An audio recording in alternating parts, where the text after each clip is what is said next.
누구에게나 소원이 있습니다. 만약에 이것이 없다면 그는 불행한 사람이라고 말할 수 있을 것입니다. 그런데 이 소원은 우리에게 있는 것만은 아닙니다. 우리 예수님께도 소원이 있습니다. 우리는 하도 우리의 소원만 얘기해서 예수님께는 소원이 없는 줄 알지요. 하기야 예수님만 하나님인데 무슨 소원이 있겠습니까? 세상 모든 것들을 다 가지신 분인데 뭘 또 바라는 게 있겠습니까? 근데 오늘 우리가 읽은 이 예수님의 기도는 17장 전체가 예수님의 기도인데 온통 예수님의 소원을 담고 있습니다. 예수님은 하나님께 이렇게 해달라고 기도하고 있는 겁니다. 1절에 보면 아버지 때가 왔습니다. 아버지의 아들을 영광되게 하셔서 아들이 아버지께 영광 돌리게 하여 주십시오 라고 기도합니다. 이제 시간이 된 것을 아셨습니다. 이제 세상을 떠나야 한다는 것을 주님께서는 아셨습니다. 공간복음서에는 겟세마네 동산에 대한 이야기가 나옵니다. 그리고 예루살렘 입성에 대한 이야기도 나옵니다. 근데 요한복음에는 이 예루살렘의 입성에 대해서 12장 12절에 간략하게 기록하고 있습니다. 명절을 지키러 온 많은 무리가 예수께서 예루살렘에 들어온다는 말을 듣고 종려나무 가지를 꺾어 들고 그분을 맞으러 나가서 호산나 주님의 이름으로 오시는 이에게 복이 있기를 이스라엘 왕에게 복이 있기를 하고 외쳤다고 하는 그 내용이 있습니다. 예수께서는 어린 나귀를 보시고 그 위에 올라타셨습니다. 그것은 스가랴 9장 9절의 말씀 시온에 따라 두려워하지 말아라 보아라 너희 임금이 어린 나귀를 타고 오신다라고 하는 그 말씀을 이루려 하심이었습니다. 사실 이때만 하더라도 예수님의 제자들은 이게 무슨 뜻인지 몰랐습니다. 나중에 예수께서 영광을 받으신 뒤에야 이것이 예수님을 두고 한 기록이고 또 사람들도 그에게 그렇게 대하였던 것을 알게 됩니다. 그렇게 예루살렘에 들어오셨을 때에 그리스 사람 몇 사람이 예수님을 만나려고 합니다. 빌립에게 얘기하게 되고 그래서 그 이야기를 들은 예수님께서 이렇게 말씀하십니다. 인자가 영광을 받을 때가 왔다. 내가 진정으로 너에게 말한다. 밀알 하나가 땅에 떨어져서 죽지 않으면 한 알 그대로 있고 죽으면 많은 열매를 맺는다. 자기의 목숨을 사랑하는 사람은 잃을 것이요 이 세상에서 자기의 목숨을 미워하는 사람은 영생에 이르도록 그 목숨을 보존할 것이다. 나를 섬기려고 하는 사람은 누구든지 나를 따라오너라. 내가 있는 곳에는 나를 섬기는 사람도 나와 함께 있을 것이다. 누구든지 나를 섬기면 내 아버지께서 그를 높여주실 것이다 라고 말씀하셨습니다. 그리고 요한복음의 감람산 사건 시간이라고 말할 수 있는 요한복음 12장 27절 28절에는 이렇게 기록하고 있습니다. 지금 내 마음이 괴로우니 무슨 말을 하여야 할까? 아버지 이 시간을 벗어나게 하여 주십시오 라고 말할까? 아니다. 나는 바로 이 일 때문에 이때에 왔다. 아버지의 이름을 영광스럽게 드러내십시오. 그때에 하늘에서 소리가 들려왔다. 내가 이미 영광이 되게 하였고 앞으로도 영광되게 하겠다. 요한복음 13장 1절에 6절 전에 예수께서는 자기가 이 세상을 떠나서 아버지께로 가야 할 때가 된 것을 아시고 세상에 있는 자기의 사람들을 사랑하시되 끝까지 사랑하셨다. 그렇게 기록이 됐습니다. 예수님은 당신께서 이렇게 이제 세상을 떠나야 할 때가 된 것을 아셨습니다. 근데 그때는 두 가지 일이 나타납니다. 하나는 세상에 대한 심판입니다. 요한복음 12장 31절에 지금은 이 세상이 심판을 받을 때이다. 이제는 세상의 통치자가 쫓겨날 것이다. 그리고 또 하나는 예수께서 영광 받으신다는 겁니다. 예수께서 죽으심으로 말미암아 아들의 영광을 되찾게 된다고 말하고 있습니다. 이 영광은 창세전 세상이 만들기 전부터 그 아들이 가졌던 영광입니다. 5절에 보면 아버지 창세전에 내가 아버지와 함께 누렸던 그 영광으로 나를 아버지 앞에서 영광되게 하여 주십시오 라고 말합니다. 아니 그러면 언제 예수님께서 창세전부터 가지고 계셨던 그 영광을 잃어버렸단 말입니까? 요한복음 1장 14절에 그 말씀이 육신이 되어 우리 가운데 사셨다. 우리는 그의 영광을 보았다. 그것은 아버지께서 주신 외아들의 영광이었다. 그는 은혜와 진리가 충만하였다. 이 땅에 오셨을 때만 하더라도 그분은 그 영광을 가지고 계셨습니다. 그런데 영광을 잃어버렸다는 겁니다. 그런 하나님의 아들이 인간이 됨으로 해서 그 영광을 포기하신 겁니다. 그는 하나님의 모습을 지니셨으나 하나님과 동등함을 당연하게 생각하지 않으시고 오히려 자기를 비워서 종의 모습을 취하시고 사람과 같이 되었습니다. 그는 사람의 모양으로 나타나셔서 자기를 낮추시고 죽기까지 순종하였으니 곧 십자가에 죽기까지 하셨습니다. 그 영광을 포기하셨어요. 하늘에 썩는 밀알이 되기 위해서 십자가에 죽기까지 하시려고 오히려 하나님이라고 하는 영광을 버리신 겁니다. 그러나 이제 예수님은 그 영광을 되찾게 되었다고 말씀하십니다. 그것은 다른 게 아니었습니다. 당신께서 십자가에 죽으심을 말씀하고 있는 겁니다. 지금이 그 영광을 받을 때라고 하시는데 여기 지금은 곧 당신께서 죽을 때입니다. 그런데 그 죽음이 어떻게 당신을 영광스럽게 한다는 것입니까? 2절 3절에 아버지께서는 아들에게 모든 사람을 다스리는 권세를 주셨습니다. 그것은 아들로 하여금 아버지께서 그에게 주신 모든 사람들에게 영생을 주게 하려는 것입니다. 영생은 오직 한 분이신 참 하나님을 알고 또 아버지께서 보내신 예수 그리스도를 아는 것입니다. 나는 아버지께서 내게 하라고 맡기신 일을 완성하여 땅에서 아버지께 영광을 돌렸습니다. 라고 기록하고 있습니다. 여러분, 영생이라고 하는 것이 뭡니까? 그 글자 그대로 풀이하게 되면 영원히 사는 것이라고 말하고 있습니다. 그런데 여러분, 베드로는 어떻게 됐습니까? 바울은 또 어떻게 됐습니까? 성경에 나오는 그 위대한 믿음의 사람들은 다 어떻게 되었습니까? 대부분의 사람들이 이해하는 영생은 영원히 죽지 않는다는 것입니다. 물론입니다. 영원히 죽지 않습니다. 분명히 예수님께서도 그렇게 말씀해 주셨어요. 나는 부활이요 생명이니 나를 믿는 사람은 죽어도 살고 살아서 나를 믿는 사람은 영원히 죽지 아니할 것이다 말씀하셨어요. 여기서 우리가 분명히 알아야 할 것이 있습니다. 예수님이 곧 부활이요 예수님이 곧 생명이라는 겁니다. 우리가 예수 믿으면 부활과 생명을 얻을 수 있는 어떤 쉽게 말하자면 천국에 들어가는 티켓을 받아들이는 게 아니라는 것이요. 예수님 자신이 곧 부활이요 예수님 자신이 생명입니다. 티켓으로 말하자면 예수님 자신이 티켓이라 그 말입니다. 사도 바울의 고백대로라면 이제는 내가 죽고 내 안에 계신 예수 그리스도로 사는 것입니다. 그것을 가지고 영생이라고 그렇게 말하는 겁니다. 하나님께서 예수님께 권세를 주셨어요. 그러나 여러분 그 주신 권세는 사람을 다스릴 수 있는 권세임에도 불구하고 군림하는 것이 아니라 세상 모든 사람들에게 영생을 주기 위한 권세라고 말하고 있습니다. 다시 말하자면 누구든지 예수 그리스도로 말미암아 영생을 얻게 하는 권세입니다. 그러니까 예수 그리스도를 말미암지 않고는 영생을 얻을 수 없다는 것입니다. 사도행전 4장 12절에 이 예수밖에는 다른 아무에게도 구원은 없습니다. 사람들에게 주신 이름 가운데 우리가 의지하여 구원을 얻어야 할 이름은 하늘나라에 이 이름밖에 다른 이름이 없습니다. 라고 말씀하셨습니다. 그래서 예수님께서 하신 일이 무엇이냐 하면 사람들에게 영생을 주시는 겁니다. 그것은 사람들에게 오직 한 분이신 참 하나님을 알리는 것이고 누구든지 하나님께서 보내신 예수를 알게 하는 것이라고 말씀하고 있어요. 왜냐하면 그것이 영생이기 때문에 그렇습니다. 여러분 영생은 단지 영원히 사는 것이 아닙니다. 영생은 참 하나님을 아는 것이고 예수께서 하나님께서 보내신 하나님의 아들이심을 아는 겁니다. 그러면 누구든지 영원한 생명을 얻게 되는 겁니다. 그래서 예수님은 이 땅에서 그렇게 사셨습니다. 그분의 생애는 하나님이 누구인지를 알려주는 그런 생애였어요. 그분의 삶은 당신이 곧 하나님께서 보내신 분임을 세상에 나타나는 것이었습니다. 그래서 누구든지 당신을 보고 하나님을 알고 누구든지 당신을 보고 구원을 얻게 하려는 것이었습니다. 그래서 예수님의 생애가 곧 복음입니다. 예수님께서 말씀하신 그 말씀이 복음이 아니라 예수님께서 사신 삶 전체가 복음이라고 말하고 있는 겁니다. 예수님은 그렇게 당신의 삶을 사셨습니다. 나는 아버지께서 세상에서 택하셔서 내게 주신 사람들에게 아버지의 이름을 드러냈습니다. 그들은 본래 아버지의 사람들인데 아버지께서 그들을 나에게 주셨습니다. 그들은 아버지의 말씀을 지켰습니다. 지금 그들은 아버지께서 내게 주신 모든 것이 아버지께로부터 온 것임을 알고 있습니다. 나는 아버지께서 내게 주신 말씀을 그들에게 주었습니다. 그들은 그 말씀을 받아들였으며 내가 아버지께로부터 온 것을 참으로 알았고 또 아버지께서 나를 보내신 것을 믿었습니다. 여러분 우리가 예수 믿는다고 말합니다. 근데 그 믿음이라는 것이 뭡니까? 여러분 무엇을 믿습니까? 그냥 예수 믿습니다. 그러면 되는 겁니까? 믿는다고 하는 것은 예수님이 하나님께서 보내신 분이라는 것을 믿는 겁니다. 믿는다는 것은 예수님이 하나님의 아들이심을 믿는 겁니다. 믿는다는 것은 예수 그분이 나의 구원이시며 영원한 생명이심을 믿는 겁니다.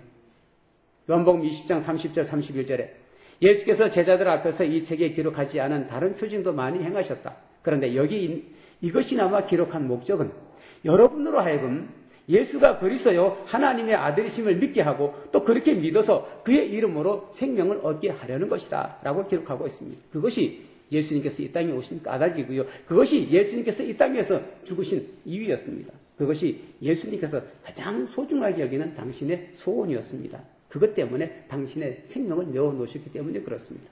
그런데 우리는 무엇을 믿습니까? 예수 믿으면 복 받는다고 믿습니까? 예수 믿으면 가난한 사람이 부자가 된다고 믿습니까? 예수 믿으면 병이 난다고 믿습니까? 도대체 우리는 무엇을 믿고 있습니까? 물론 예수 믿으면 복 받습니다. 예수 믿으면 부자가 됩니다. 예수 믿으면 병이 낫습니다. 그러나 우리에게 주시는 이 예수님의 생명이 없다면 그 모든 것이 무슨 의미가 있겠습니까? 나사로가 죽었다가 살아난 이야기를 우리는 합니다. 그런데 만약 나사로가 다시 살아나기는 했지만 그가 예수님을 믿지 않아서 그럴 일은 없겠지만 예를 들어 그렇다고 할 것 같으면 다시 그래서 영원한 죽음으로 돌아갔다면 그가 다시 살아났다는 것이 무슨 의미가 있겠습니까? 우리 신앙의 문제는 여기 있습니다. 모두가 다 예수 믿고 구원받았다고 말합니다. 그리고 그만입니다. 이미 구원받았으니까요. 믿음이 좋은 사람들은 더 심합니다. 기도하면 다 받은 줄을 믿으니까요. 그래서 이미 구원받았다고 확신하며 삽니다. 예수 믿으니까요. 그런데 그 믿음이라는 것이 영 아닌 겁니다. 예수 믿은 것이 아니라 자기를 믿는 믿음이기 때문에 그렇습니다. 병이 낫기를 기도합니다. 그리고 병이 낫게 된다고 믿습니다. 왜냐하면 그렇게 기도했으니까요. 그런데 나았습니까? 안 낫습니다. 그런데 믿음이 좋다고 생각하는 사람은 나았다고 믿습니다. 그래야 자기 믿음이 좋다고 여겨지기 때문에 그렇습니다. 또 나았다고 하십시다. 여러분, 우리가 병들었는데 기도해서 나았습니다. 그래서 어떻게 됐습니까? 무엇이 달라졌습니까? 자기 건강은 좋아졌는지 모르지만 여전히 주님과 상관없는 삶을 산다면 그게 무슨 의미가 있겠습니까? 단지 고침이 되었다는 것은 자기 믿음, 자기 자랑으로 남고 맙니다. 예수님께서 내 병을 고치셔서 건강하게 되었다면 이제는 주님의 삶을 살아야 되지 않겠어요? 예수님께서 나를 부유하게 하시고 예수님께서 내 사업을 번성하게 하셨다고 믿는다면 이제는 주님을 위해서 뭔가 해야 되지 않겠어요? 언제까지 예수님을 나의 종으로 부려먹으려고 하십니까? 믿음이 잘못된 겁니다, 여러분. 믿음은 예수 그리스도를 믿는 것이 믿음인데 대부분의 믿음은 예수 그리스도께서 내게 무엇을 해 주실 것을 믿는 믿음을 우리가 가지고 있는 겁니다. 믿음은 참 하나님께서 보내신 예수 그리스도를 아는 것, 그것이 믿음인데 그것과는 상관없이 그냥 믿습니다라고 믿고 있는 겁니다. 정말 여러분은 하나님을 알고 계십니까? 예수님을 알고 계십니까? 세상 사람들, 교회 안 다니는 사람들도 다 아는 그런 정도 가지고 나 예수 믿는다고 그렇게 우리가 신앙생활하고 있는 거 아닙니까? 여기 안다라고 하는 것은 그냥 안다는 게 아닙니다. 여기 안다라고 하는 것은 경험을 말하게 됩니다. 또 경험이라고 말하게 되면 우리는 엉뚱한 생각을 합니다. 뭐 무슨 병이 고쳤다든지 뭐 내가 원하는 게 얻었다든지 그런 걸 경험이라고 말합니다. 그렇지 않습니다, 여러분. 여기서 경험이라고 하는 것은 우리가 예수 그리스도의 삶을 살 때에 경험되어지는 주님의 은혜를 경험이라고 그러는 겁니다. 빌립보서 4장 11절 13절 내가 궁핍해서 이렇게 말하는 것이 아닙니다. 나는 어떤 처지에서도 스스로 만족하는 법을 배웠습니다. 나는 비천하게 살 줄도 알고 풍족하게 살 줄도 압니다. 배부르거나 굶주리거나 풍족하거나 궁핍하거나 그 어떤 경우에도 적응할 수 있는 비결을 배웠습니다. 나에게 능력 주시는 분 안에서 나는 모든 것을 할 수 있습니다. 사도 바울이 아마 돈 벌려고 그랬다면 아마 엄청 벌었을 것 같아요. 손수건만 얹어도 병자가 나왔으니까, 손수건만 얹어도 죽은 사람 살았으니까 그 돈 받고 한번 해보세요. 얼마나 많이 벌었겠어요. 아마 사도 바울이 명예를 얻으려면 얼마든지 높아질 수 있을 거예요. 공부 많이 했잖아요. 로마의 시민권도 가지고 있잖아요. 그러나 그분은 그런 것으로 당신의 성공을 이야기한 적이 없습니다. 오히려 매를 맞고 감옥에 갇히고 숱한 고난을 겪은 것을 말씀합니다. 왜냐하면 그것이 주님께서 그에게 맡기신 복음을 전하는 과정에서 경험되어진 일이기 때문에 그렇습니다. 주님의 일을 하는 과정에서 경험된 일을 그는 이야기하고 우리에게 말씀하고 있는 겁니다. 당신도 병이 있었어요. 간절히 3번이나 기도했어요. 근데 그분이 깨달은 게 뭡니까? 그것도 주님의 은혜라는 겁니다. 병이 나아야 은혜가 아니고요. 병이 낫지 않아도 은혜라는 거예요. 여러분 진짜 은혜가 뭔지 아십니까? 우리가 주님의 일을 한다는 것이 이게 진짜 은혜입니다. 왜냐하면 주님의 일을 할 때에 비로소 우리가 주님의 역사를 경험할 수 있기 때문에 그렇습니다. 주님의 일을 할 때에 비로소 우리가 주님께서 살아계시는구나 라고 하는 것을 경험할 수 있기 때문에 그렇습니다. 예수께서 말씀하시는 당신의 영광이 무엇입니까? 그 영광을 예수님은 어떻게 찾으셨습니까? 그렇습니다. 아버지의 뜻대로 십자가에 달려 죽으심으로 찾았어요. 아버지의 뜻대로 살 때에 그 영광을 되찾으신 거라고요. 우리는 십자가 지지 않고 뭔가 짠하고 뭔가 굉장한 뭔 일이 일어져야 그래 영광을 되찾았다라고 생각하지만 아닙니다. 예수님은 십자가 달려 죽으심으로 말미암아 창세전에부터 가셨던 그 영광을 다시 찾으신 겁니다. 그건 우리도 마찬가지입니다. 우리가 정말 예수 그리스도의 삶을 살 때에 우리에게도 주님의 은혜, 주님의 영광이 주어지는 줄 분명히 믿습니다. 저는 여러분이 복받기를 기도합니다. 저는 여러분들이 부자 되기를 기도합니다. 저는 여러분들의 병이 나아서 건강하기를 기도합니다. 저는 여러분의 직장을 위해서 기도합니다. 저는 여러분의 사업장을 위해서 기도합니다. 아멘 안 해서도 괜찮습니다. 저는 늘 그렇게 기도하니까. 주님께서 십자가 지신 것도 그렇대요. 이사야 53장 5절에 보니까 그가 찔린 것은 우리의 허물 때문이고 그가 상처를 받은 것은 우리의 악함 때문이다. 그가 징계를 받음으로써 우리가 평화를 누리고 그가 매를 맞음으로써 우리가 병이 났다. 그렇다면 여러분 예수 그리스도로 말미암아 우리의 허물과 죄악이 사함받고 우리가 평화를 누리며 우리의 병이 나아야 됩니다. 그런데 중요한 것은 그런 일들이 예수 그리스도 안에서 예수 그리스도로 말미암아 이루어진다는 겁니다. 여러분 기도하잖아요, 우리. 근데 왜 기도하십니까? 왜 기도하십니까? 예수께서 하실 수 있다라고 믿으니까 기도하는 거 아니겠습니까? 그렇다면 우리가 예수 그리스도 안에 있어야 하는 거 아닙니까? 예수님께서 하실 일이니까. 요한복음 15장 7절에 너희가 내 안에 머물러 있고 내 말이 너희 안에 머물러 있으면 너희가 무엇을 구하든지 다 그대로 이루어질 것이다. 요한복음 17장 11절에서 오늘 보게 되면 거룩하신 아버지께서 내게 주신 아버지의 이름으로 그들을 지켜주셔서 우리가 하나인 것 같이 그들도 하나가 되게 하여 주십시오 라고 말하고 있습니다. 여기 하나가 되게 해달라고 예수님 기도하십니다. 그것은 여기 남아있는 우리들이 하나가 되게 해달라는 그런 뜻도 있지만 예수님과 하나님이 하나이듯이 우리가 예수님과 하나가 되달라고 하는 그런 요청입니다. 그것이 우리가 예수 안에 머물러 있는 것이며 그리스도의 말씀 안에 머물러 있는 것이기 때문에 그렇습니다. 그래야 우리 기도하는 모든 기도가 이루어지는 겁니다. 그런데 우리가 주님과 하나가 된다는 것은 무엇입니까? 예수님과 그 아버지께서 하나가 됨부터 우리가 살펴보면 우선 본질적으로 하나라는 겁니다. 아버지도 하나님이시고 예수님도 하나님이시다. 그런 면에서 아버지와 아들이 하나라는 거예요. 그러니까 우리가 주님과 하나가 된다고 하는 말은 주님과 우리가 본질적으로 하나가 된다는 말입니다. 근데 여러분 우리가 하나님이 될 수 있습니까? 가능합니까? 아무리 생각해도 불가능할 것 같으죠? 여러분 우리가 하나님을 뭐라고 불러요? 아버지라고 부르잖아요. 왜? 본질적으로 같으니까 우리가 하나님을 아버지라고 부르는 거예요. 강아지 키우는 분들 가끔 이렇게 보면 좀 무섭습니다. 강아지 보고 자기가 엄마래요. 강아지 보고 자기가 아빠랍니다. 도대체 저분들은 어떤 마음으로 강아지 보고 아빠라 엄마라 그러나 본질적으로 그런 게 아니죠. 그러나 우리는 본질적으로 하나님과 같아야 됩니다. 본질적으로 여러분 예수께서 말씀하셨어요.